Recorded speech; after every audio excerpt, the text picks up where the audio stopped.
eré ìdárayá, ìròyìn lẹ́kùnrẹ́rẹ́, ìròyìn àwọn òṣèré, orin tó dùn létí, àwàdà lóríṣiríṣi, ìròyìn àdúgbò wa, àṣà àti ìṣe, ìròyìn òṣèlú láì pẹ̀tẹ́gbẹ́ kan ṣe, gbogbo ẹ̀ lórí Splash FM ẹ̀fọn alá. àti tó jẹ́ kó ló ṣàlọ́wọ́ ọkùnrin bẹ́ẹ̀ ni tí ó kọ́.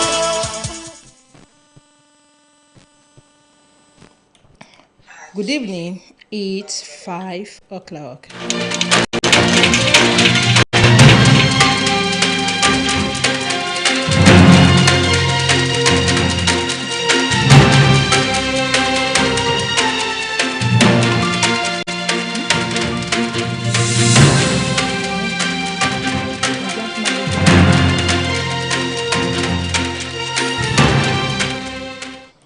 I am Adeyege Bamibade with the 5 o'clock news broadcasting live from Splash FM and from Alaye Ekiti State.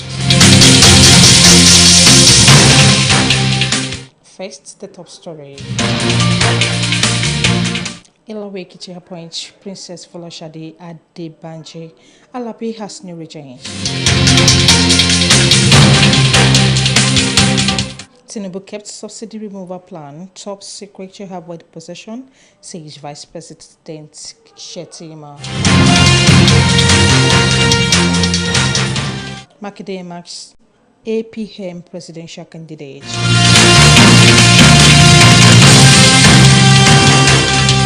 To the news in detail. Ilawe Ekiti has ushered in a new chapter of traditional leadership with the appointment of Princess Folashade Adebanji Alabi as the town's new regent. The announcement was met with jubilation across the community as residents welcomed their new custodian of tradition and culture. The appointment marks a significant movement for the ancient Ekiti town, with Princess Adebanji Alabi said to steer the affairs of the kingdom during this transitional period, where wishers have already begun to pour in prayers and goodwill, offering heartfelt congratulations to the newly installed regent.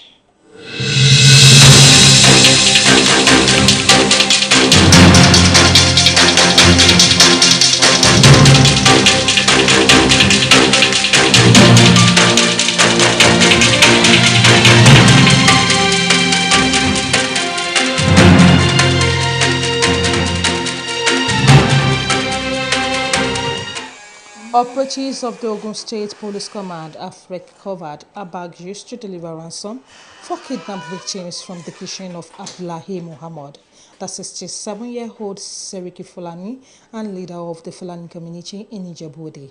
The Seriki and his eldest son, Bello Muhammad, were arrested following a series of kidnappings reported in Ijebu-Ode, Imode, Irewon, Iwode, Okunwa, and other communities in the area.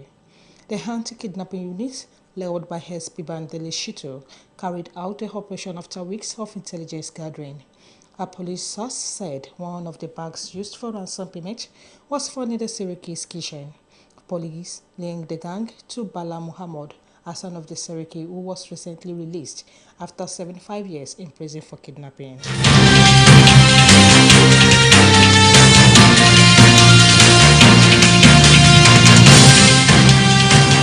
To Oyo State, the Oyo State Governor Seyi Makinde has emerged as the presidential candidate of the Allied People's Movement for the 2027 general election.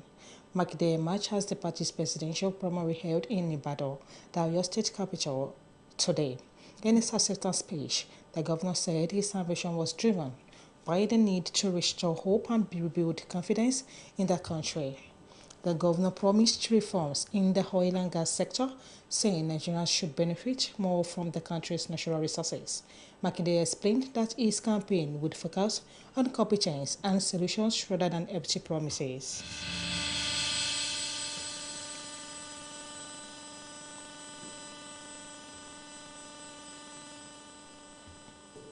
Moving to Abia State.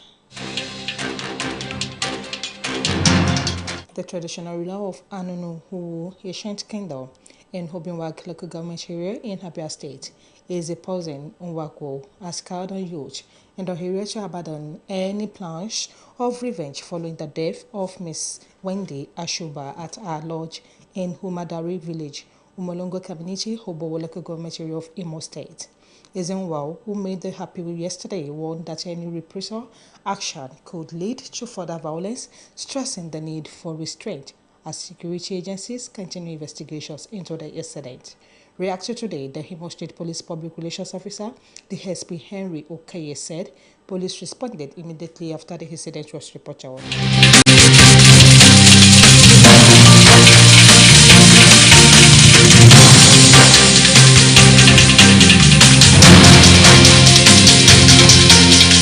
In the meantime, a faction of the People's Democratic Party led by Tanimu Turaki today declared former President Goodluck Jonathan as its presidential candidate for the 2027 general election. The decision was taken at a special national convention held at the faction's national secretariat in Area 10, Gaki, Abuja. Jonathan was not present at the event where his nomination was formally ratified, but his certificate of return was received on his behalf by Bayelsa lawmaker Fred Agbede. The development was announced during the gathering attended by delegates and party stakeholders aligned with the Turaki-led group.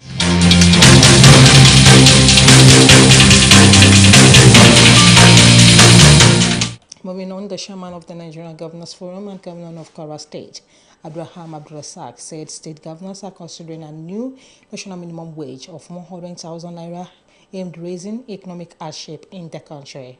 Abdulrasaq disclosed this in a Facebook post today, noting that the proposal was driven by inflation, the rising cost of living, the mounting financial pressure on Nigerian workers. According to him, the state government are engaging the federal government and organized labor to agree on a wage structure that balances workers' welfare with fiscal sustainability. The NGA chairman added that consultations were ongoing to ensure that any new wage regime would not place excessive financial strain on states.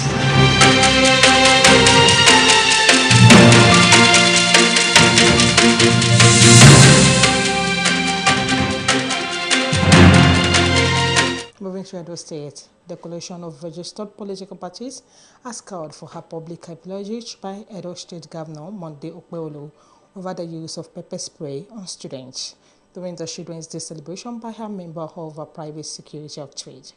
In a statement yesterday by its national chairman, CRPP, Francis Izibo, the group condemned the use of private security for an event of that magnitude, noting that the incident which led to the collapse of students could have been avoided.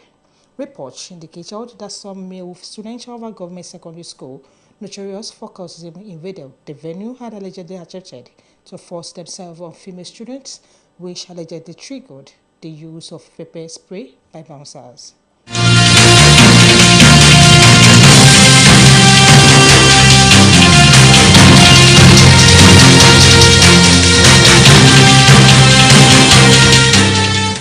In the meantime, Vice President Kashim Shettima has disclosed that President Bola Ahmed Tinubu deliberately kept his decision to end the petrol subsidy regime a top secret, intentionally excluded it from his written inaugural speech to prevent position against the move.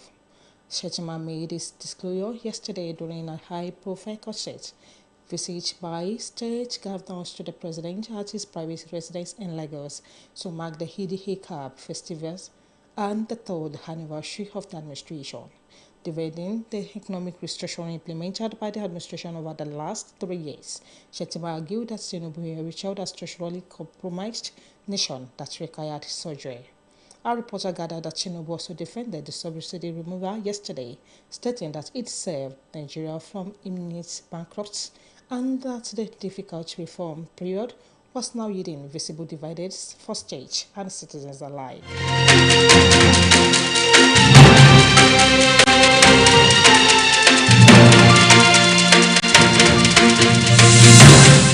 In the meantime, the Chief of Naval Staff, Vice Admiral Idi Abbas, has inaugurated 80,000 units and a recreational facility in Lagos.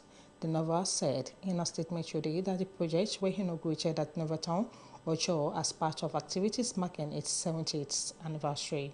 The projects include a 48-unit accommodation block for junior teens and 32 family housing units and system blocks. Also inaugurated was the Dauphin Golf Club House. Abbas said the project reflects renewed focus on personal welfare and infrastructure. Abbas commended President Bola Ahmed Tinubu for supporting our development.